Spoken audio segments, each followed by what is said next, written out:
மதுரை போடி நாயக்கனூர் இடையிலான metre gauge பாதை கடந்த டிசம்பர் 31, 2010 நிறுத்தப்பட்டு அகல ரயில் பாதை திட்டப் பணிகள் கடந்த 12 ஆண்டுகளாக நடைபெற்று வந்தன. இதில் மே மாதம் 26 முதல் தேனியிலிருந்து மதுரை வரையிலான சேவை தொடங்கப்பட்ட நிலையில் மீதமுள்ள தேனி போடி இடையிலான 15 கிலோமீட்டர் தூர பணிகள் தொடர்ந்து நடைபெற்று வந்தன.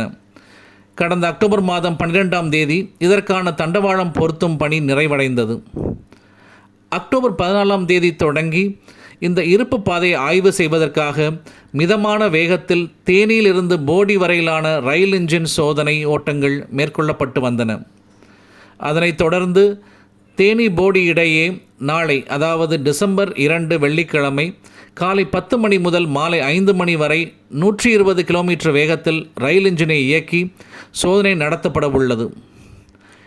இந்த அதிவேக சோதனை நடக்கும்போது அந்த பாதையின் அருகே பொதுமக்கள் செல்லவோ தண்டவாள பகுதியை கடக்கவோ வேண்டாம் என்று கோட்ட நிர்வாகம் எச்சரிக்கை விடுத்துள்ளது.